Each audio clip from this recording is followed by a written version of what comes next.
Here on Fudj's Thesis, we've covered a lot of big topics. From the most daunting dilemma that looms over the games industry to why it would absolutely suck dick to live on Shy Guy's Perplex Express. But today is a different level of undertaking entirely. In today's season finale, bumper-sized edition of Fudj's Thesis, I aim to solve a debate that's raged on for centuries. I've scrubbed the ancient texts, I've analysed the scrawlings on the walls, and today, using science, maths, facts, and logic, I will answer the eternal question.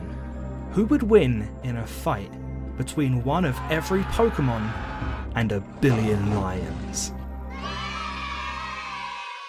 To even know how to start answering such a question is a mammoth task in and of itself, but I will attempt, in a very broad sense, to evaluate the contestants. Looking firstly at the Pokémon, as of the recording of this video, there are currently 898 Pokémon in existence. That's a lot, and many of them are uniquely powerful, supernatural, city-level threats or worse. Very scary. Now let's look at the lions, and oh my god, there's a billion of them. Listen, do you understand how many a billion is? I'll give you some perspective. The common house cat meows on average at a level of around 45 decibels. Human beings begin to feel pain at around 130 decibels. 150 decibels is enough to burst your eardrums, and 185 to 200 decibels are supposedly enough to kill you. Let's take, for example, Ted. Ted's arse is on the down key. I think he's making my Twitter scroll because I don't have my hand on my... Ted, I don't think you really knows what you're doing, do you, buddy? Ted. Hey. Okay. See? It stopped. Now, Ted is already a very vocal young man, but should we be so lucky as to have our planet inundated with a billion Teds, and simultaneously so unlucky as to have them all meow within roughly the same period of time, well, I can say with no exaggeration that Ted would kill everyone.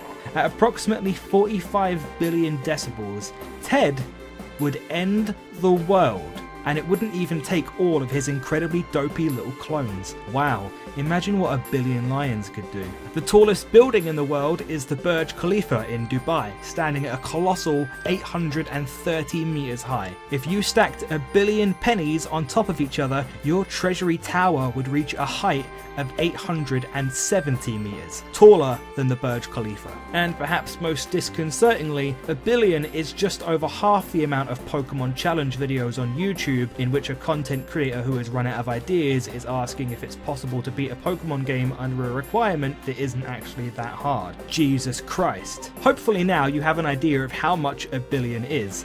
It's quite a lot. It's fair to say that the Lions have an astronomical, almost inconceivable numbers advantage on the Pokemon. A question that often comes up during this debate is, where is the battle taking place? And while I don't mean to come off as condescending, it's a billion Lions. There's not exactly a local Weatherspoons they can all go to sort this out and then have a fucking pint after. This fight is worldwide. But of course, it isn't being done entirely on paper, and it's the numerous variables and attributes the Pokemon bring to the table that make the debate so furious. Within their ranks are Pokemon with nigh-on apocalyptic abilities, so let's take a look at some of the planetary threats.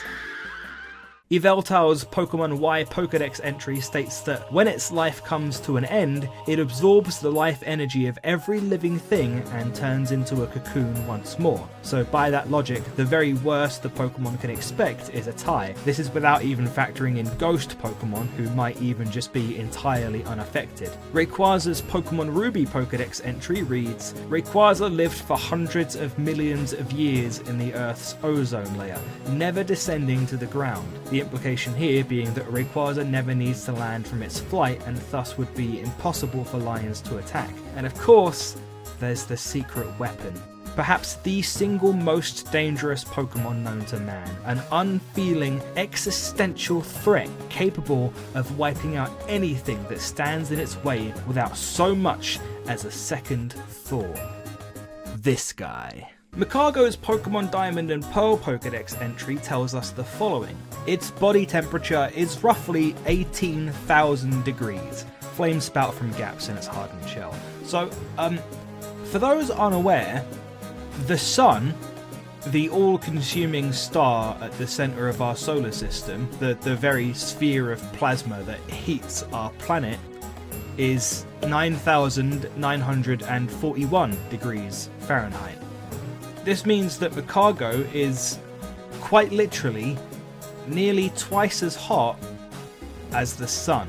Chicago's very existence on this planet would eviscerate all life. It would bring about the rapid, scorching heat death of the planet Earth and likely more. And yet, here a Scyther quite literally strikes Chicago with full swipe in Pokemon Fire Red and Leaf Green. The area in which it's found is hot, don't get me wrong, but it exists. Scyther still exists. I, the trainer, still exist. If Chicago is nearly twice as hot as the sun, how is this even possible? How has it not all been vaporized in an instant before we could get even remotely close? Furthermore, what's up with this picture from the anime of a girl literally physically hugging a Chicago? How is Chicago constantly appearing in Pokemon games, having been caught with Pokeballs, devices seemingly made out of physical metal, without instantly ending the world and, at worst, making its surroundings slightly bright and sunny? Let's go deeper. Kadabra's Pokemon Fire Red Pokedex entry reads, "It happened one morning. A boy with extrasensory powers awoke in bed, transformed into a Kadabra." I mean, don't Abras turn into Kadabra? I'm pretty sure Kadabra don't just pop up on their own. We've seen Abra evolve into Kadabra, but never had any form of confirmation that people turn into them. Does that mean Abra and little boys can evolve into Kadabra? Why should we believe it? That would be completely unprecedented. Dusclop's Pokemon Ruby Pokedex entry states, Dusclops' body is completely hollow. There is nothing at all inside. It is said that its body is like a black hole. This Pokemon will absorb anything into its body, but nothing will ever come back out. So, firstly, again, bullshit. We've literally never seen this happen in any definitive manner, but if it's happened in some form of obscure anime appearance that I'm not aware of, why doesn't it just do it all the time to easily win fights against anything? Secondly, the first law of thermodynamics suggests that new energy cannot just be created, nor can energy be destroyed. Dusclops' body would eventually have to fill up unless Dusclops itself were a portal to a different dimension, which, again, we've never seen. So, is the Pokedex lying to us? Do you really think the Pokedex would just do that? Pretend to be a reputable source of information and lie? Sadly, yes. Based on the evidence I've presented to you, I believe the Pokedex to be far less a comprehensive database on the objective attributes of every Pokemon to have ever existed, and far more so, a hype man for the Pokemon, incessantly gassing up his colourful compatriots to a preposterous extent in some form of intimidation tactic, hoping to make the lions back down. We simply can't take Pokedex entries into consideration for this debate because the Pokedex lies to you. You know who doesn't lie to you? David Attenborough. Here's what he had to say about lions in his stunning 1990 documentary, Trials of Life. Lions are mostly active at night and seldom roar during the day. They're also mega fucking scary, and would totally murk the Pokemon in a fight. Inspired analysis as always, David. Do you have any other sagely wisdom to impart to us? Subscribe to Fudj on YouTube. His video, Cheating in Video Games, is criminally underviewed. It's bitchin'. Wow, I mean, the foresight you have to make such a comment in 1990 is truly a testament to your incredible intellect. Thank you so much, Dave. Can I call you Dave?